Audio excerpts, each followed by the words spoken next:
Welcome to our channel.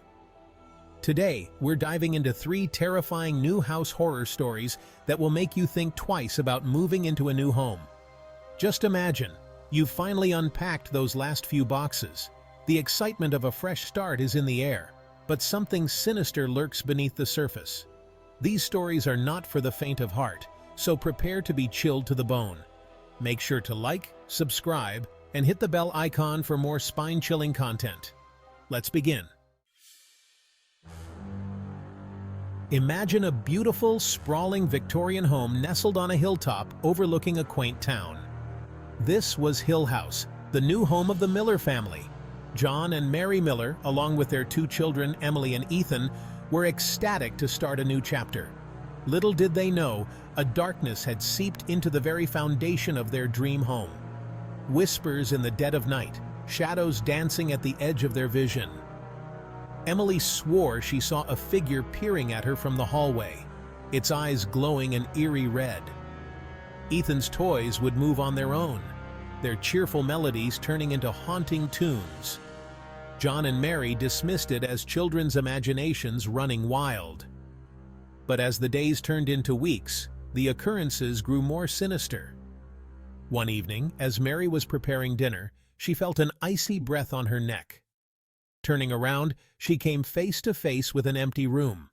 The hair on her arms stood on end, a shiver crawling down her spine. Later that night, John awoke to the sound of his daughter screaming. Rushing into her room, he found Emily huddled in a corner, her eyes wide with terror. "Daddy, there's a man in my closet!" she cried, pointing a trembling finger towards the dark recesses.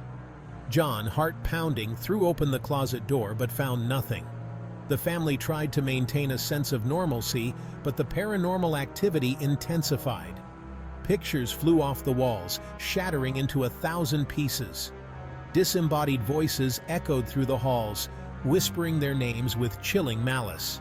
Sleep became a distant memory, replaced by a constant state of fear. One night, Ethan went missing. Panic surged through the house as John and Mary frantically searched for their son.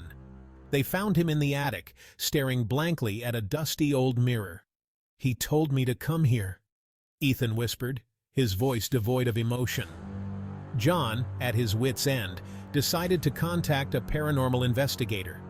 Dr. Emily Carter, a renowned expert, arrived at Hill House, her eyes scanning the property. As she stepped across the threshold, a wave of cold air washed over her, sending chills down her spine. "This house," she said, her voice grave, "is deeply troubled." Dr. Carter spent several days investigating, setting up cameras and recording equipment throughout the house. What she captured sent shivers down everyone's spines. Shadows moving with a life of their own, objects levitating in midair, and the ghostly apparition of a man with piercing red eyes. The evidence was undeniable. Hill House was haunted by malevolent spirits, their energy clinging to the walls like a curse. The year was 1975. The Lutz family, George and Kathy, along with their 3 children, moved into a beautiful Dutch colonial house on Ocean Avenue in Amityville, New York. It was a steal of a deal, a sprawling home with a waterfront view, available at a fraction of its market value. What they didn't know was that the house held a dark secret, a horrific past that would soon rear its ugly head. The previous year, the house had been the scene of a gruesome mass murder. Ronald DeFeo Jr. had shot and killed his parents and 4 siblings in their sleep. The murders had sent shockwaves through the community, and the house stood empty, shrouded in an eerie silence. The Lutz family, unaware of the house's gruesome history, moved in with hopes of a fresh start. Almost immediately, strange things began to happen. Foul odors, like rotting flesh, permeated the air, despite the house being spotlessly clean. Swarms of flies appeared, buzzing relentlessly, even in the dead of winter. Kathy would wake up in the middle of the night, her body covered in bite marks, though she swore she hadn't been bitten by anything. One evening, as George was working in the basement, he felt an icy hand on his shoulder. Spinning around, he found himself face to face with an empty room. The temperature plummeted, and he could have sworn he heard a voice whisper his name, a voice laced with malice and hate. The children, too, began to experience unsettling events. Their toys would move on their own, their cheerful melodies turning into distorted, haunting tunes. The youngest daughter, Missy, claimed to have befriended an imaginary playmate, a little girl with glowing red eyes. As the days turned into weeks, the paranormal activity intensified. Doors slammed shut on their own, their heavy wooden frames shuddering under an unseen force. Objects flew across the room, narrowly missing the terrified family members. One night, as George slept, he was jolted awake by a cold sensation, as if someone was watching him. Opening his eyes, he saw a pair of glowing red eyes staring down at him from the ceiling. Terror gripped his heart, and he could only lie there, paralyzed with fear, as the eyes slowly faded into the darkness. The family tried to maintain a sense of normalcy, but the relentless paranormal assault chipped away at their sanity. They tried to contact the previous owners, hoping for an explanation, but their calls went unanswered. Desperate, they reached out to a priest, Father Mancuso, who had been present during the investigation of the DeFeo murders. Father Mancuso arrived at the house, his face etched with concern. Chapter 3. The Enfield Poltergeist. In the heart of North London, in the quiet suburb of Enfield, stood a modest council house at 284 Green Street.